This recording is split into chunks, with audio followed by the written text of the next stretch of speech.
नमस्कार dear students, मैं मेरे YouTube channel KRCC by Rakesh sir में आपका हार्दिक स्वागत एवं अभिनंदन करता हूं। बेज प्रमेय से रिलेटेड प्रश्नमाला 16.3 में आपका हार्दिक स्वागत एवं अभिनंदन है। प्रश्नमाला 16.3 का पहला प्रश्न लेते हैं हम। प्रश्न नंबर 1 क्या कह रहा है, ध्यान से देखते हैं।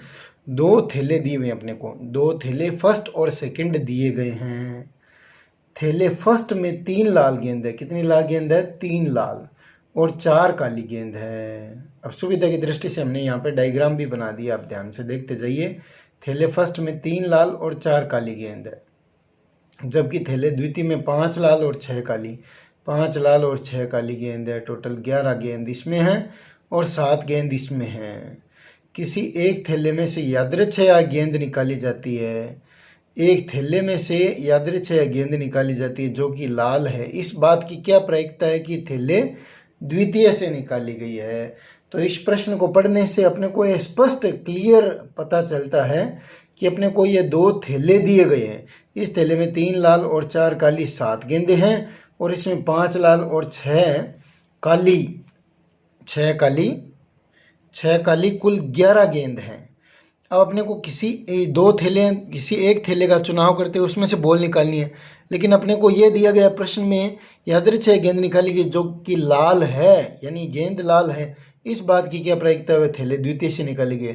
तो पहले थैले का चुनाव करना है, फिर गेंद निकालनी है। लेकिन प्रश्न में दिया गया कि गेंद लाल है तो थैला द्वितीय से निकाली गई है। इसका मतलब ये प्रतिलोम प्रायिकता का सवाल है जो कि बेज प्रमेय से होगा। परीक्षा में आपको यह पहचानना अत्यंत आवश्यक है कि इस प्रश्न में, अमुक प्रश्न में कौन सा सूत्र लगेगा। ये इंपॉर्टेंट है, क्योंकि परीक्षा में ये नहीं कहा जाएगा कि ये प्रश्न बेज प्रमेय से आया है। ये आपको ही पहचानना होगा, क्योंकि वहाँ पे प्रश्न पूरे प्रायिकता के चैप्टर से आएगा। तो ये चीज़ अत्यंत इंपॉर्टेंट है। पहले थैले का चुनाव करना है, फिर चुने हुए थैले में से गेंद निकालना है।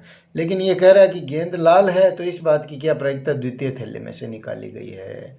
अब लाल गेंद दोनों में है तो दोनों में कॉमन घटना, उसको हम ए मानते, ध्यान रखना। तो इवन घटना मान लिया प्रथम थैला होने की घटना। तो प्रथम थैला, 2 में से एक थैला चुनना है तो आधी आधी हो गई ना। पहला थैला ले लो या दूसरे थैला, तो 1/2, 2 में से एक थैला है तो 1/2। और द्वितीय थैला होने की घटना Pe2 1/2। और ए क्या है? लाल गेंद होने की घटना। ए क्या है? लाल गेंद होने की घटना। अब P(A/E1) क्या आएगा? A/E1 को आप शाब्दिक रूप से बोलने का प्रयास कीजिए। लाल गेंद होने की घटना जबकि थैला प्रथम घटित हो चुका है, यानी ये घटना घटित हो चुकी है, प्रतिबंधित प्रायिकता ना। तो E1 यानी प्रथम थैला घटित हो चुका है, तो प्रथम थैला क्या है? ये। अब इसमें लाल गेंद कितनी है? 3 और टोटल गेंद कितनी है? 7। तो 3/7, 3/7 7 में आ जाएगा और जाना लाल में चाहिए, तभी लाल आएगी, तो 3/7। और Pa/E2 निकाल लेते हैं बेज प्रमेय से रिलेटेड। ए क्या है? लाल गेंद होने की घटना जबकि थैला द्वितीय घटित हो चुका है, यानी द्वितीय थैला या हाथ द्वितीय थैले में जा रहा है। तो लाल गेंद कितनी है द्वितीय थैले में? 5/11।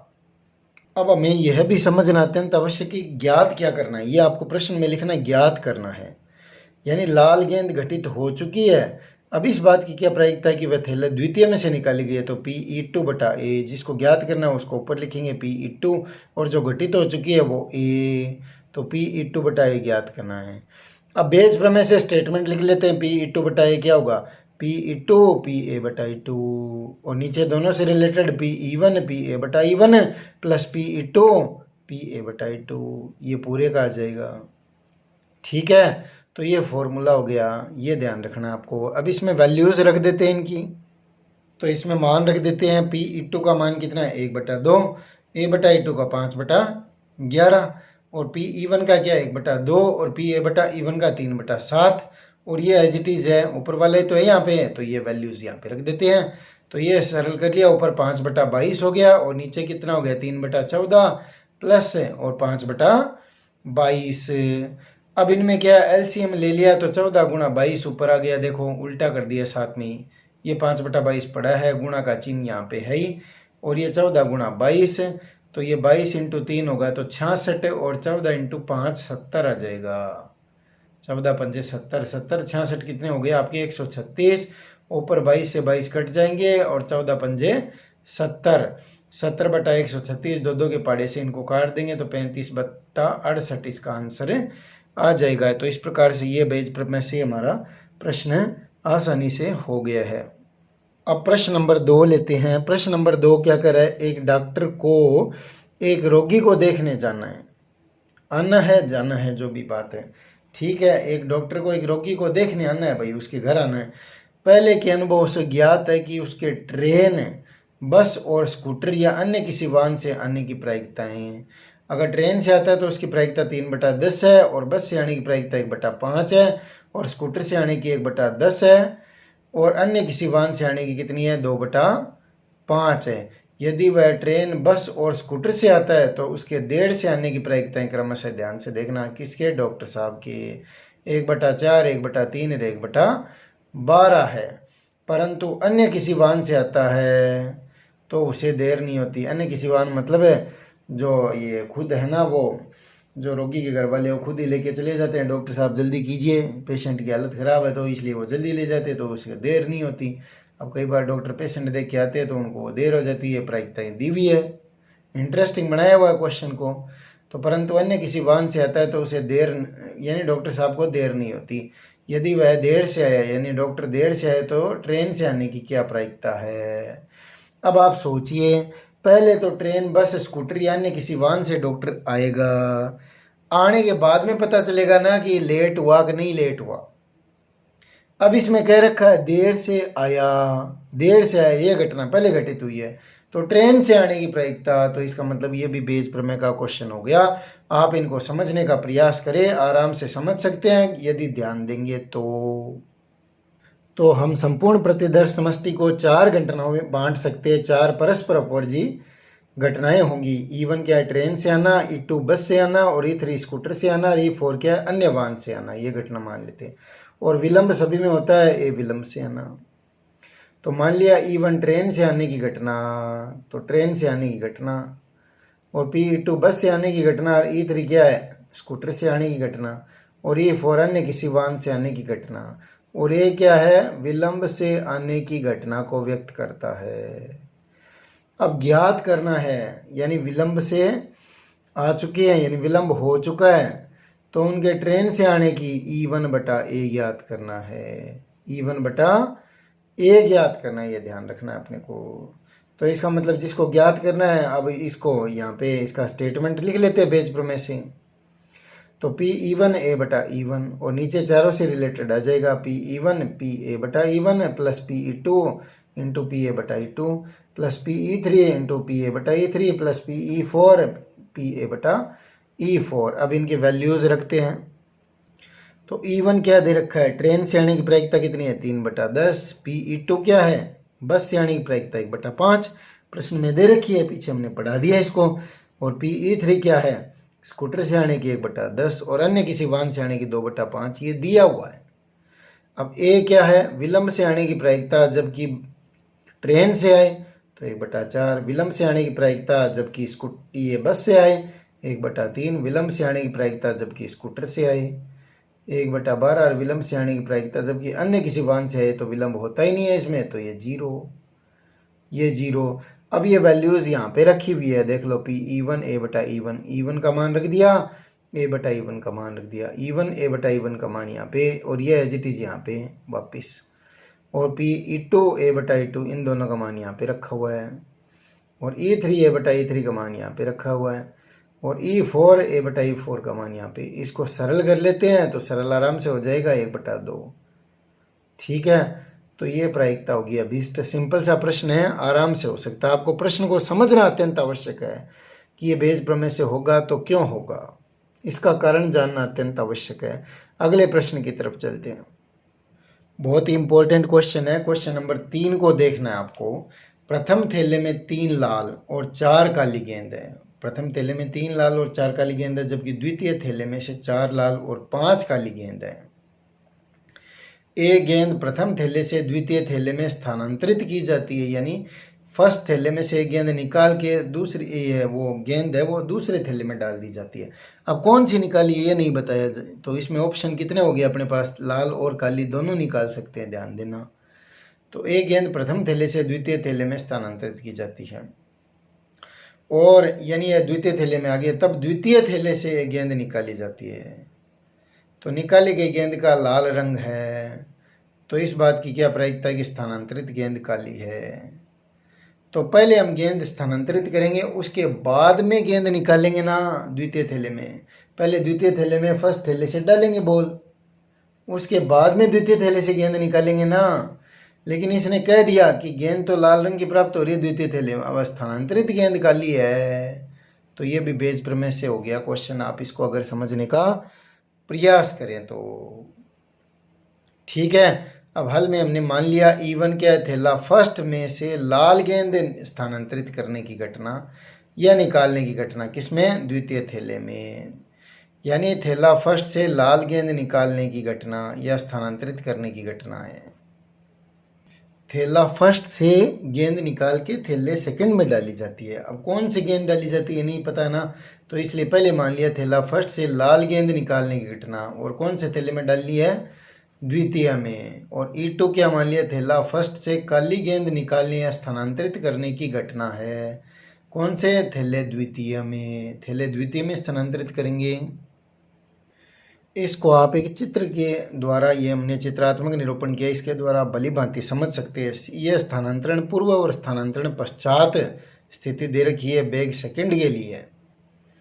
तो स्थानांतरण पूर्व फर्स्ट बेग में कितनी बॉल है बताओ, 3 लाल और 4 काली, 7 गेंदें हैं। और सेकंड में कितनी है, 4 लाल और 5 काली, 9 गेंद है।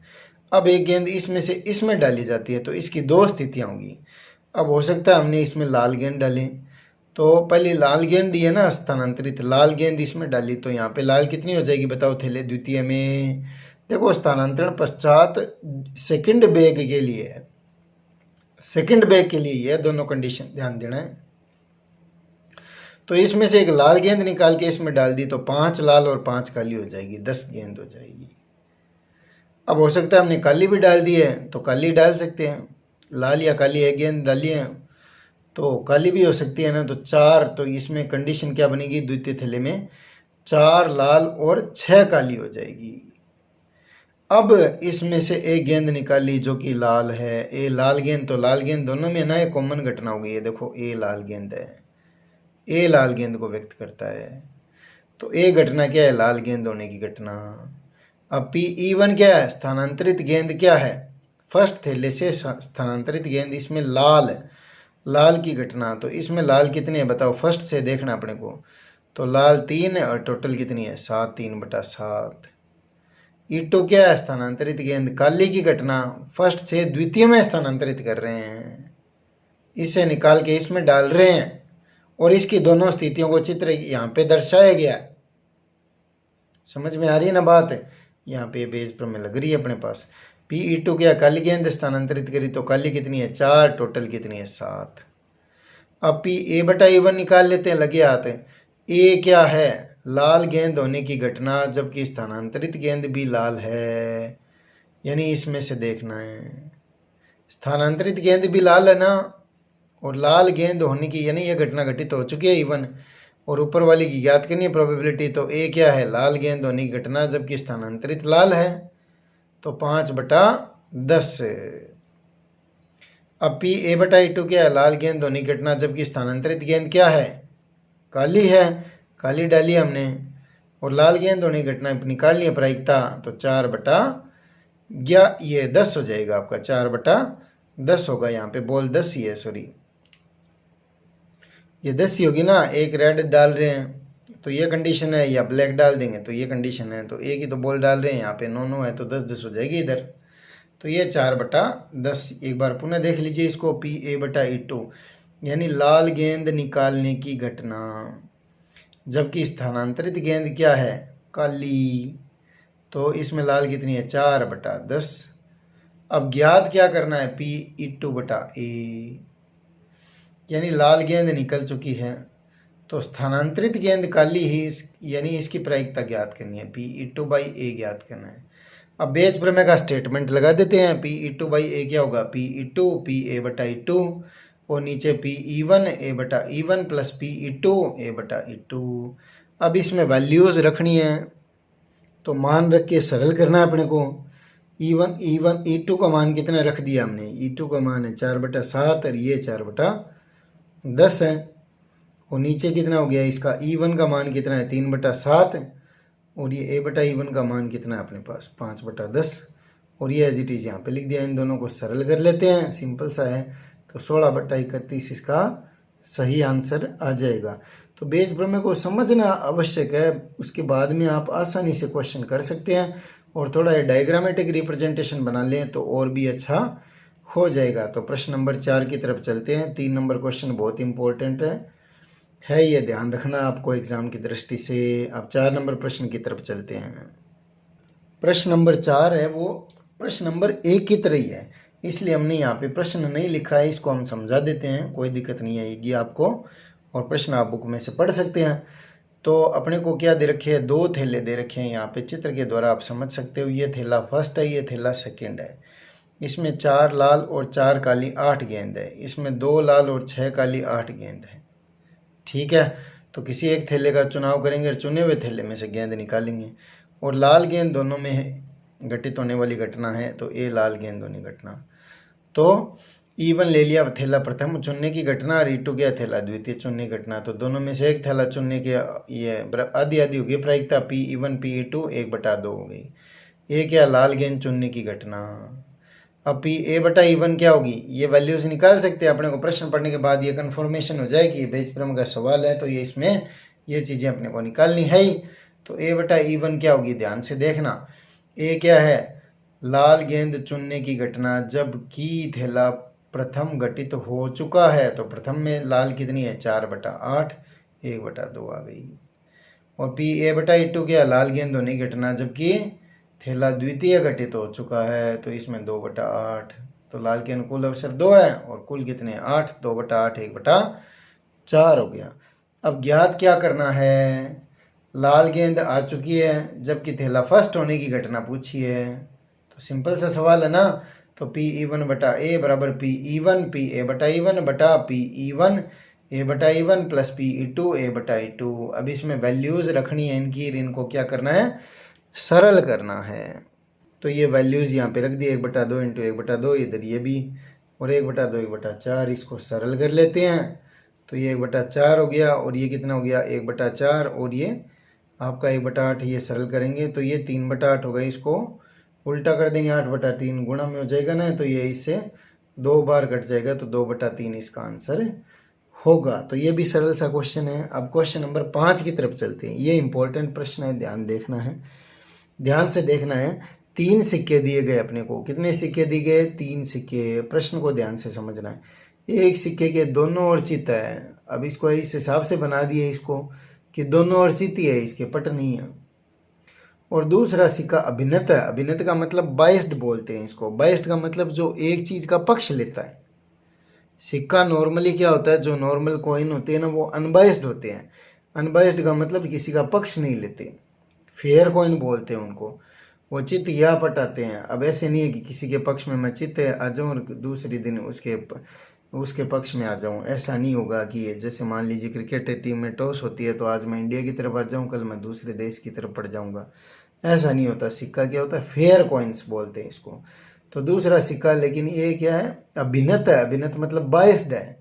बाइस्ड है मतलब कोई पक्ष ले रहा है, जिसमें चित्त 75% प्रकट होता है, यानी चित्त ज्यादा हो रहा है, ये बाइस्ड बोलते हैं इनको, अभिन्नत को। और तीसरा सिक्का अनभिन्नत है, यानी अनबाइस्ड है, यानी नॉर्मल कॉइन है, सामान्य सिक्का है, वह है जिसमें चित्त और पट होता है। तो पहले सिक्के में तो दोनों ओर चित्त ही चित्त है, और दूसरे सिक्के में 75% चित्त है, और तीसरा सिक्का जो नॉर्मल कॉइन है जिसको अनभिन्नत या अनबाइस्ड बोलते हैं वह है। अब तीनों सिक्कों में से एक सिक्के को यादृच्छया चुना गया और उसे उछाला गया। यदि सिक्के पर चित्त प्रकट हो तो इस बात की क्या प्रायिकता है कि वह 2 चित्त वाला सिक्का है। तो पहले तो सिक्के क्या हो गए, 2 चित्त वाले, फिर 75% वाले, और फिर नॉर्मल सिक्का। तो पहले हम सिक्के का चुनाव करेंगे, फिर चुने हुए सिक्के को उछाल के देखेंगे चित्त या पटाया क्या आया है। तो अब इसने प्रश्न वाले ने कह दिया चित्त आ चुका है। अब 2 चित्त वाला सिक्का है, यानी पहला सिक्का, उसकी क्या प्रायिकता है। तो ये भी क्या हो गया, रिवर्स प्रोबेबिलिटी या बेज प्रमेय का प्रश्न हो गया। ध्यान से देखना है। क्योंकि पहले सिक्का चुनेंगे, उसके बाद में उछाल के पता चलेगा ना चित्त एक पटाया। लेकिन इसने पहले बता दिया कि चित्त प्रकट हो तो दो चित्त वाला अर्थात पहला सिक्का होने की प्रायिकता क्या होगी। तो इसके हल में हमने मान लिया, माना E1 घटना क्या प्रथम सिक्का चुनने की घटना है जिसमें दोनों चित्त है, और E2 क्या द्वितीय सिक्का चुनने की घटना, और E3 क्या तृतीय सिक्का चुनने की घटना। अब सिक्कों को देख के नहीं पता चलता तो तीनों में से एक को चुनते हैं, तो Pe1 Pe2 Pe3 बराबर 1/3 है, तीनों में से एक सिक्के को चुन लेते हैं। अब ये सिक्के की खास बात है, इसमें 75% चित्त आता है, तीसरा सामान्य सिक्का है और पहले में दोनों और चित्त है। लेकिन सिक्के तो एक जैसे है ना, इसलिए इनको पहचान नहीं सकते, तो तीनों में से एक को चुनने की प्रोबेबिलिटी Pe1 Pe2 Pe3 बराबर 1/3। और एक घटना क्या है, चित्त प्रकट होने की घटना। तो ये हमने डायग्राम बना दिया इस प्रतिदर्श समष्टि का।